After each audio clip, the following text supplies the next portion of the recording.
이런 것들이 있는데 저는 그런 말은 저희가 당과 함께 정책관 사이가 소개되면서 이뤄졌던 집권 2년차 개각에도 속도가 붙을 것으로 보입니다. 한성수 국무총리 임명으로 분석된 중소벤처기업부에 이어 법무부까지 국무위원 2자리가 기록됐습니다.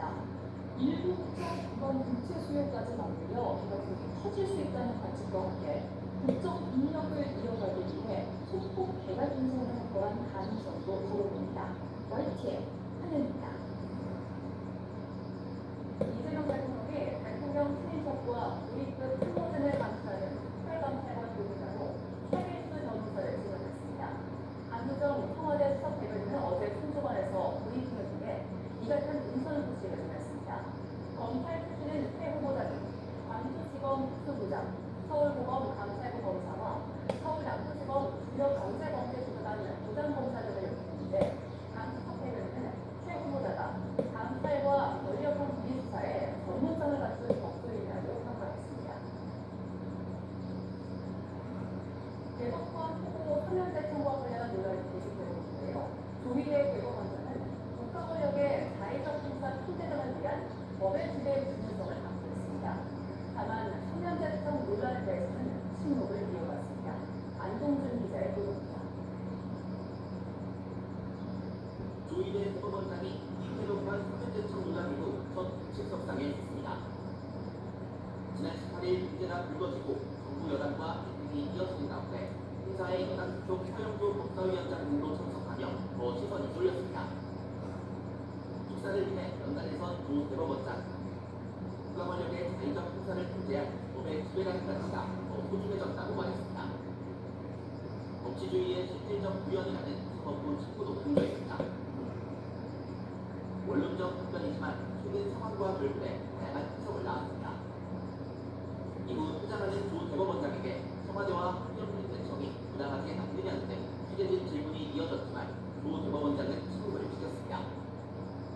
하태용대 대청은 불안하다는 지적 어떻게 죄송합니다.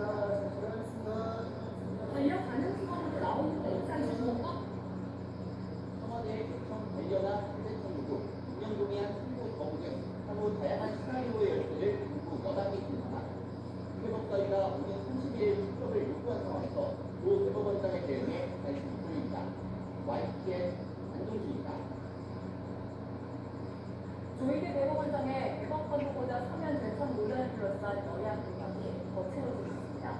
더불어민주당은 자율개혁에 실패한 검찰을 반면 교사로 삼으라고 압박했고 국민의힘은 대법원장을 탄핵할 자신이 있다면 해보라고 맞섰습니다. 전순수 기자입니다. 일반적인 홍보인지 적당한 절차인지 대법관 후보자 서면 대청을 둘러싼 공방이 국회에서 다시 펼쳐졌습니다. 예상결산 특별위원회에선 대통령의 임명권이 침해되는지를 놓고 야당의 질의가 이어졌는데 청와대 내 강한 논란이 보이고 있다 이렇게 됐습니다. 이번 특별위원회에 어떤 문제가 있습니까? 홍익표 정무수석은 임명권 침해이자 이중 과정이 이해진 건 분명하다고 했습니다. 기존의 과정에서는 상당히 떨어져 있고 인권이 일정 정도 침해됐다는 인식에 대해서는 공감하고 있습니다. 논란의 당사자 조희대 대법원장을 향한 민주당의 통제 수위도 한층 더 높아졌습니다. 국민석 대표는 자율개혁의 기회를 놓친 검찰이 경제개혁을 맞았던 사례를 거론하며 사법부도 반면교사로 삼으라고 압박했습니다. 대법원장은 홍준표, 행정처장은 공무원, 사법부는 침묵하는 현 상황이 비록 구체적인 법 개정도 예고했습니다. 대법관 후보추천위원회가 무력화되지 않도록 관련 법을 소질하겠다는 의지를 드러낸 건데 법원행정처 폐지 카드도 다시 거론되고 있습니다. 기술자로서 정치인에게 아주 유약종으로서의 지역을 찾고자 하는 그런 차원에서 법적 정리 반면 국민의힘은 집권 여당이 사법부 독립을 무너뜨리고 있다고 강력히 반발했습니다. 사실상 이재명 대통령의 공직선거 사건을 대법원이 유죄 취지로 파기환송한 것에 대한 정치적인 보복이라고 보여주었습니다.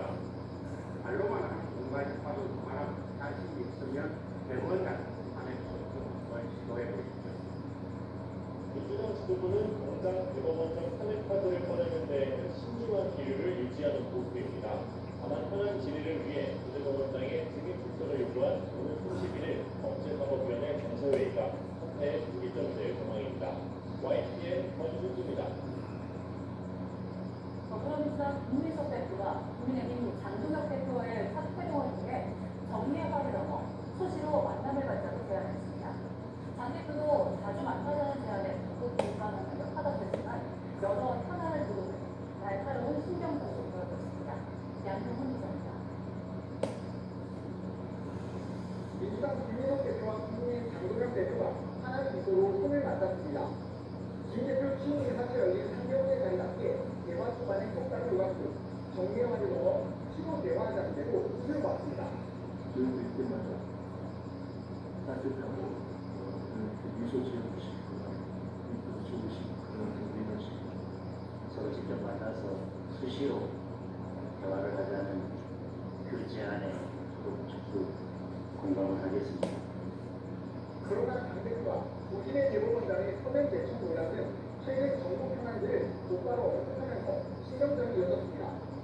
노무현 전 대통령이 갈등 국면에서 최종형 당시 대법원장의 제청 의사를 수용한 사례를 언급한 건데 민주당이 노무현 정신을 계승하고 있는 그런 정당인 만큼 사법부의 독립이라는 관점에서 법제주의를 수호한다는 관점에서 김 대표는 10여 년 전 일이라며 선을 그었습니다.